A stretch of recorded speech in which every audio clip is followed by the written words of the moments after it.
नागपूर जिल्हा मध्यवर्ती सहकारी बँकेच्या घोटाळ्यासंदर्भातली सुनवाई आज सहकार मंत्री दिलीप वळसे पाटीलकडे यांच्या कार्यालयाकडे काही अपरिहार्य कारणाने रद्द करण्यात आली। मात्र त्यावरून भाजपचे आशिष देशमुख यांनी दिलीप वळसे पाटील हे सुनील केदारांना वाचवत आहे का अशा प्रकारचे प्रश्न उपस्थित केले। भाऊ, तुम्ही प्रश्न उपस्थित केलेला आहे की सहकार मंत्र्यांकडून आजची जी सुनवाई होती ती स्थगित करण्यात आली, म्हणजे त्या वाचवण्याचा प्रयत्न। नक्कीच आपल्या सर्वांना माहिती आहे की सुनील केदार आणि दिलीप वळसे पाटील जेव्हा राष्ट्रवादी काँग्रेस स्थापन झाली तेव्हा एकाच पक्षात होते। नागपूर जिल्हा सहकारी बँकेचे अध्यक्ष असताना सुनील केदार हे राष्ट्रवादी काँग्रेस पार्टीमध्ये होते। तेव्हाची विधानसभा देखील त्यांनी राष्ट्रवादी काँग्रेस पार्टीमधून लढवली होती। तेव्हा झालेला भ्रष्टाचार, त्यामध्ये गबन केलेले 153 कोटी रुपये व्याजासकट आज 1444 कोटी रुपये होतात। प्रत्येक न्यायालयाने सुनील केदारांना दोषी ठरवला आहे। 5 वर्षाची त्यांना शिक्षा झाली आहे। सुप्रीम कोर्टापर्यंत त्यांनी प्रयत्न केले, त्याच्यात त्यांना यश मिळालेलं नाही आहे। अशा दोषी व्यक्तींकडून झालेल्या नुकसानाची वसुली करण्याकरता सहकार विभागाने सेक्शन 88 मध्ये कार्यवाही चालू केली।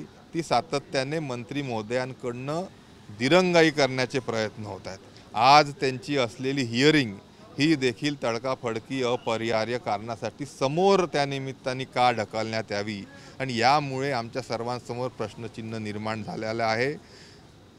आमची मागणी हीच आहे की सहकार मंत्र्यांनी या संदर्भात कारवाई पूर्ण करावी। 1444 कोटी रुपये सुनील केदार आणि दोषी असलेल्या व्यक्तींकडून वसूल करावे आणि ते जिल्ह्याच्या सर्व शेतकऱ्यांकडे आणि खातेधारकांना वाटप करण्याच्या दृष्टीने 2 महिन्यामध्ये सोय करावी।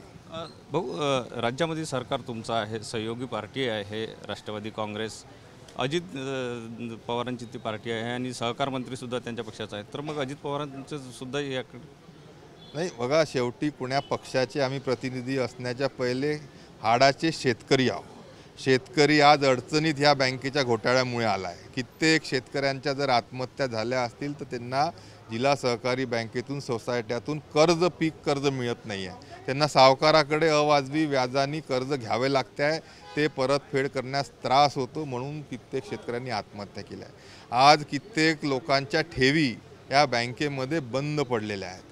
आज ह्या सर्व अडचणीसाठी कोण कारणीभूत आहे? न्यायालयाने ठरवलं। सुनील केदार अध्यक्ष तेव्हा होते। त्यांच्या ह्या भ्रष्टाचारामुळे आज शेतकरी, ठेवीदार, व्यापारी असेल, नोकरदार असेल, जिल्ह्यातला अडचणीत आहे।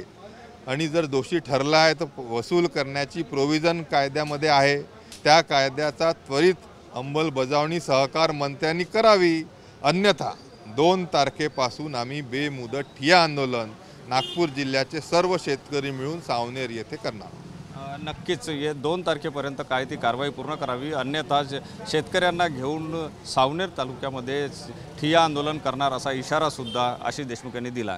कॅमेरामन साईसह सुनील ढगे, TV9 मराठी, नागपूर।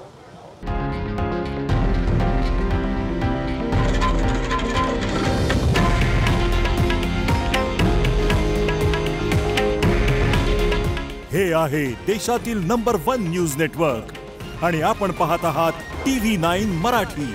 काळजी तुमची, हित महाराष्ट्राचं।